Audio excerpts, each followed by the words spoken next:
Professor Bridges, you said several times, you've used a phrase, I want to make sure I understand what you mean by it. You've referred to people with a capacity for pregnancy.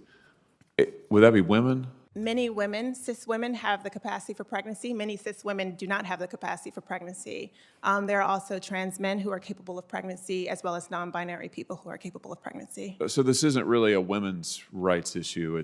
We can recognize that this impacts women while also recognizing that it impacts other groups. Those things are not mutually exclusive, Senator Hawley. Oh, so your view is that the core of this right then is about what?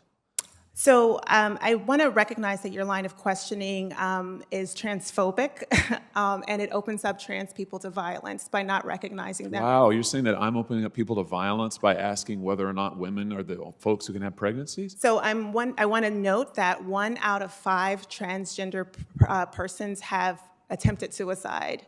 So I think it's important because of my line of questioning? So we can't talk about it? Because denying that trans people exist and pretending not to know that they exist I'm is denying dangerous. that trans people exist by asking you if you're talking about women having pregnancies? Do you believe that men can get pregnant? No, I don't think women can get So pregnant. you are denying that trans people exist? And that leads to violence? Is this how you run your classroom? Are students allowed to question you? Absolutely. Or are they also treated like this, where No, they're told that they're opening up people to violence? We have a good time in my class. You should join. Oh, I bet. You might learn a lot.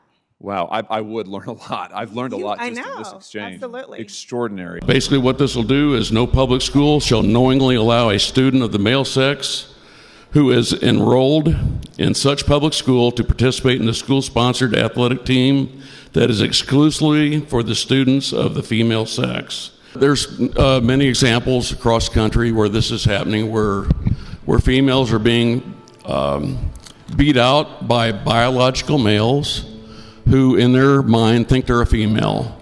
And this isn't about hate, this is about fairness. There's lots of examples in our society where it is proven that males are biologically superior than females. That's not a sexist remark, that's a fact. Have you ever, before this, and I've only been here since last year, sponsored legislation to specifically help girls' athletics across the state? No. This is the only issue that I take personally that we discuss. This is it. And I've made it clear that we can agree to disagree and still love each other and still move forward unless, and I'm not the first person to say this came from James Baldwin, unless the root of our disagreement is in my right to exist. And that's what you're doing with this legislation. We can't move past that. I was afraid of people like you growing up, and I grew up in Hickory County, Missouri. I grew up in a school district that would vote tomorrow to put this in place.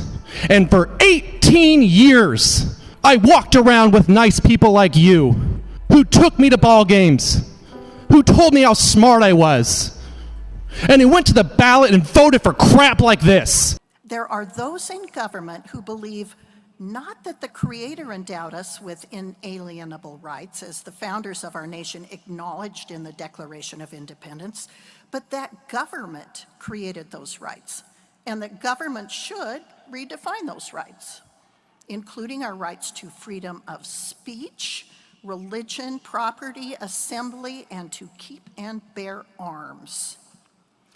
Even fundamental scientific truths, such as the existence of two sexes, male and female, are subject to challenge these days.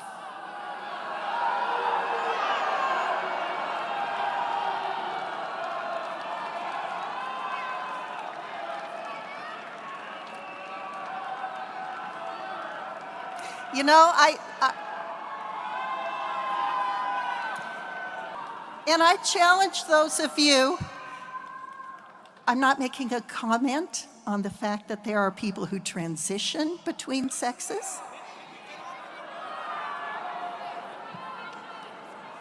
I personally question how, under our Constitution, we could forbid in-person worship services during a pandemic while labeling liquor stores as essential and keeping them open. A few minutes ago, I looked back across 5,500 years of human history. So far, every single pregnancy has been a biological female.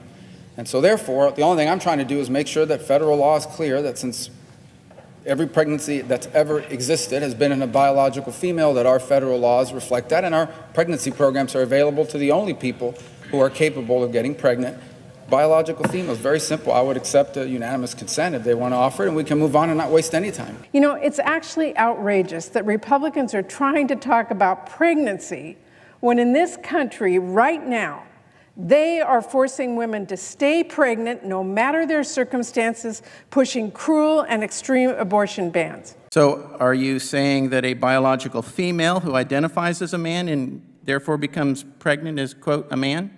Is that what you're saying?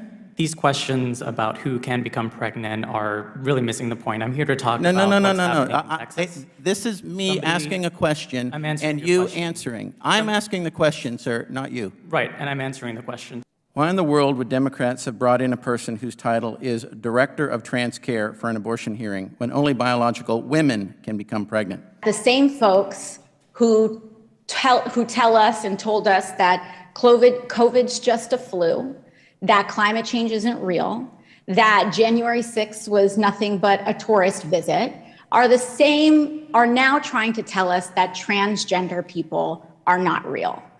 And I would say that their claim is probably just as legitimate as all their others, which is to say, not very much at all.